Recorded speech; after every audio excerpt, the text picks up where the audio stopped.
స్వరాలంకృతికి స్వాగతం. మా చెల్లెలు ఉమా నేను చిన్నప్పటి నుండి దెబ్బలాడుకుంటేనే కలిసిపోయాం. దెబ్బలాట అంటే బాగా వాదించుకోవడం అన్నమాట. బాగా దెబ్బలాడుకుని 2 రోజులు మాట్లాడుకునేవాళ్ళం కాదు. 3వ రోజు తడిక రాయబారం. నేను సినిమాకి వెళ్ళాలి, వచ్చేవాళ్ళు తొందరగా రెడీ అయ్యి కావాలి అని అవతల వాళ్ళకి వినిపించేలా ఒకళ్ళు అంటాను. రెండో వాళ్ళు గబగబా తయారై వస్తారు. అలా ఏమైనా కావాలంటే తడిక రాయబారమే. తర్వాత 4 రోజులు బాగానే మాట్లాడుకునేవాళ్ళం. ఇంకో 2 రోజులకి మళ్ళీ వాగ్వివాదం.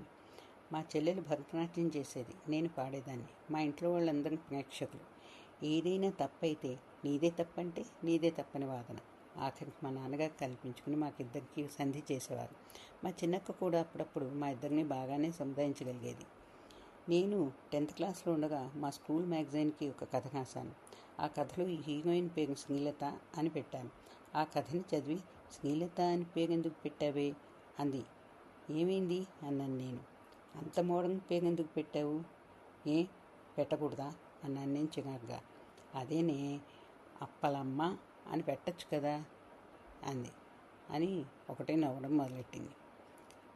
మా చిన్నన్నయ్య తనని ఎప్పుడైనా ఏడిపించడానికి ఏమైనా అంటే అసలు పట్టించుకునేదే కాదు. అదే నేనైతే బాగా ఉడుక్కునేదాన్ని. దాంతో మా చిన్నన్నయ్య ఈ ఉమతో వేస్ట్, మా భారతమ్మే నయం, కాస్త కాలక్షేపం అన్న అవుతుంది అనేవాడు. నేను 12th క్లాస్లో ఉన్నప్పుడు తను 10th క్లాస్ చదివేది. అమ్మయ్య, వచ్చే ఏడు నేను కాలేజీకి వెళ్ళిపోతాను, నువ్వు ఇంకా 2 ఏళ్ళు స్కూల్లోనే ఉండాలి అంటూ గొప్పగా అంటే, తను గొప్పలకి పోకే, నీతో పాటు నేను కూడా కాలేజీకి వచ్చేస్తా అంది. ఎలా వస్తావే అన్నాను నేను ఆశ్చర్యంగా. చూస్తూ ఉండవే అంది గొప్పగా. తన నోటి మాట ఏమో అనుకోకుండా 10th క్లాస్కి ఆ ఏడాదే పబ్లిక్ ఎగ్జామ్స్ పెట్టేశారు. అది కూడా ఆఖరి నిమిషంలో. నాతో పాటే తన కాలేజీలో ఇంటర్మీడియట్లో చేరి నేను చెప్పానా అంటూ నన్ను ఉడికించింది. ఒకసారి కాలేజీ డేకి తను చెప్పిన కాలేజీ మీద బొంగ కథ మెచ్చుకోని వాళ్ళు లేరు. ఇంకొకసారి మా కాలేజీలో మేమిద్దరం కలిసి ఒక డ్రామాలో నటించాం. మొదటి అంకం మా ఇద్దరితోనే మొదలు. నేను ఒక పల్లెటూరు అబ్బాయిని. పట్టణంలో పనుండి ఒక ఆఫీస్కి వెళ్తాను. ఆ ఆఫీస్లో ప్యూన్ క్యారెక్టర్ మా చెల్లిది. సరే, నాటకం మొదలైంది. నేను ఆఫీస్కి వచ్చేసరికి ఉమా ఆఫీస్లో బల్లలు కుర్చీలు తుడుస్తూ ఉంటుంది. కొన్ని డైలాగ్స్ అయిన తర్వాత నేను టైం ఎంత అయిందని అడగాలి. నేను అడిగేసా.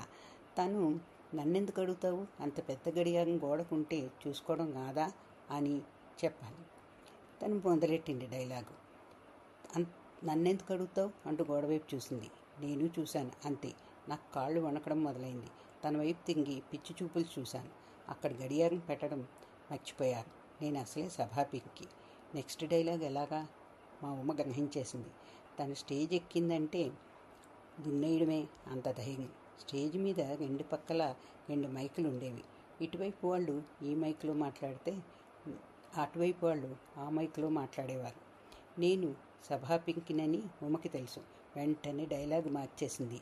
తన దగ్గరున్న మైకులో ఒక డైలాగ్ చెప్పి నెమ్మదిగా నా వైపు వచ్చి నా భుజం చుట్టూ చేయి వేసి, నేను తన వైపు చూస్తే నాకు ధైర్యం చెప్తున్నట్లు ఒక్కసారి కళ్ళు మూసి తెచ్చి నా దగ్గరున్న మైకులో ఇంకో డైలాగ్ చెప్పి మళ్ళీ నెమ్మదిగా అటువైపు వెళ్ళి ఆఖరి డైలాగ్ చెప్పింది. అందులో ఆఖరి మాట నా డైలాగ్కి కనెక్ట్ అయి ఉండాలి కదా. అలాగే చెప్పి నన్ను నా డైలాగ్ చెప్పడానికి తన కళ్ళతోనే నాకు ధైర్యం చెప్పింది. సీన్ అయ్యాక మా హిస్టరీ లెక్చరర్ పద్మావతి గారు మా డ్రామా దర్శకులు అన్నమాట. గట్టిగా ఊపిరి పీల్చుకుని, నాకు తెలుసు ఉమ ఎలాగైనా చేసేస్తుందని, కానీ భారతి గురించే భయపడ్డాను, కంగారులో ఏం చేస్తుందో అని. అయినా ఉమా, నువ్వు బతికించేశావు. నువ్వు ధైర్యంగా ఉండి డైలాగ్స్ మార్చేశావు. భారతికి ధైర్యం చెప్పావు, తన చేత తన డైలాగ్ చెప్పించావు అంటూ ఎంతో మెచ్చుకున్నారు. ఉమకి కాలేజీలో ఎప్పుడూ బెస్ట్ యాక్ట్రెస్ ప్రైజ్ వచ్చేది. తన క్లాస్లో కూడా చదువులో తనే ఫస్ట్. ఉమ ఎప్పుడు నేనే నీకు అక్కని, నువ్వే నాకు చెల్లివి అంటూ ఉండేది. దానికి కూడా నేను ఉడుక్కునేదాన్ని. ఏం కాదు, నేనే పెద్ద అనేదాన్ని బొంగమూతితో. సరేలే అంటూ గట్టిగా నవ్వుతూ నా భుజం చుట్టూ చేయి వేసేది.